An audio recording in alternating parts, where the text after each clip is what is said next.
The Boylan Titans finished second in the NIC-10 last season. They ended up going pretty deep into the playoffs. This season holds a lot of promise, too. We continue our previews at Boylan.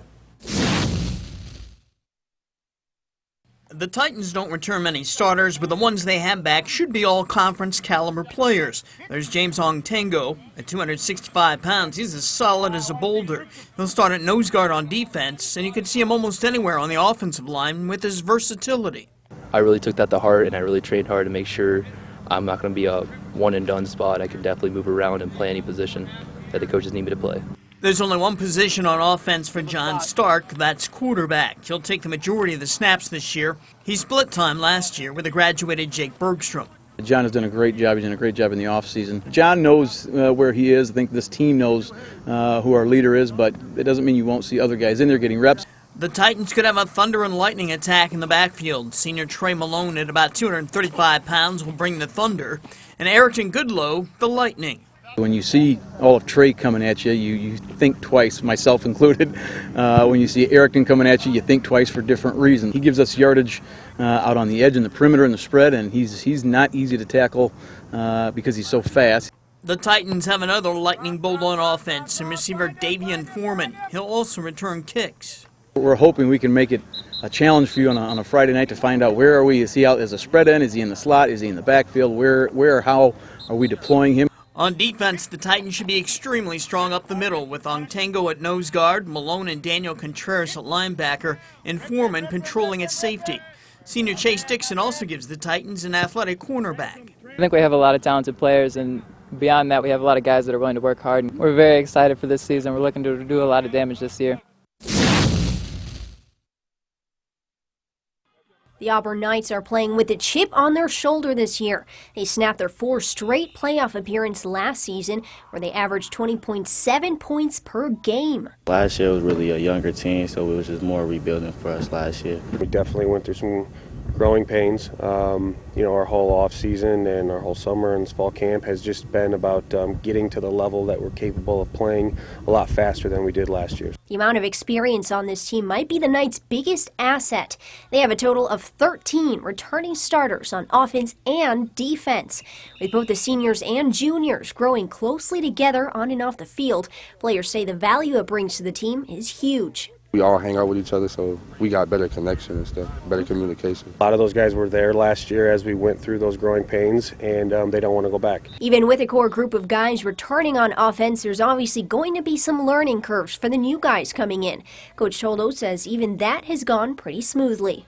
We did some different camps and things like that, so it's been an easier process to install. We've had more guys who were ahead of the curve in June and July, and the guys who are new are playing catch-up right now. Defensively, the Knights hope to stop the run, defend the pass, and just wreak some havoc out on the field.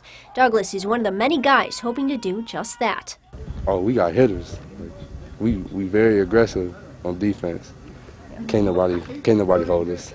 Xavier's had a great offseason. We're still working on getting him playing 50, 60, 70 snaps in a row, but he's definitely worked his butt off this summer, and we expect big things out of him.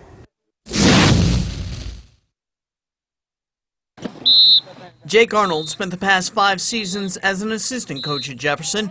Now he's in charge, and he wants to put Jefferson's past struggles behind them. We really don't look into the past. We're focusing on right now and what we can do in the future. That's for the best. The past isn't pretty. Jefferson hasn't had a winning season since 1993. The Jayhawks won only 5 games total in the last 6 years. Last year, they were 1-8. Arnold's trying to build a firm foundation here. Right now we're going over the John Wooden Pyramid of Success and, building those pillars. We always talk about being in the fold. Faith, order, love, and discipline, holding each other accountable. Arnold is also making changes in the way the Jayhawks play. He's just changing the tempo. We're just coming together, so he's just telling us to pick up the pace and get on the ball. No huddle this year, so we're going to come out strong. Williams had success as Jefferson's quarterback last season, but he'll play slot back this year to take more advantage of his speed. Senior Shandon Redd is now the quarterback. I could do everything, basically, run, pass, but I mostly like to stay in the pocket and throw it. Georgie, he's an athlete. Georgie probably need to have the ball a little bit more and be a ball carrier. Shannon is more of a quarterback prototypical guy. There's no shortage of athletic receivers here. The most talented is junior Desian Jordan. He was first-team All-Conference last year. Hit somebody! Yeah, hit somebody! Despite their speed, the Jayhawks want to be able to play more smash-mouth football this year. Big sophomore running back Elmarian Bell will help them do that, along with the solid offensive line that includes 260-pound Charles Barrett.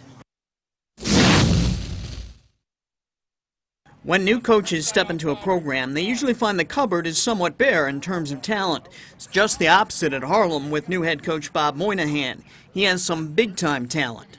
The boys have worked very hard this summer, and they've showed it. They went to the Southern Illinois 7-on-7, won that, and also won the ISU.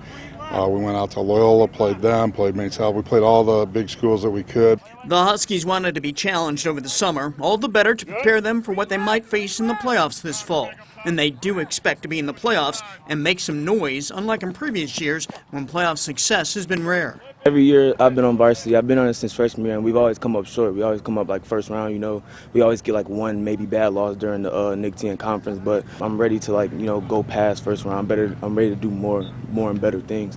Benson might be the most talented all-around player in the conference with his playmaking ability on offense, defense, and special teams.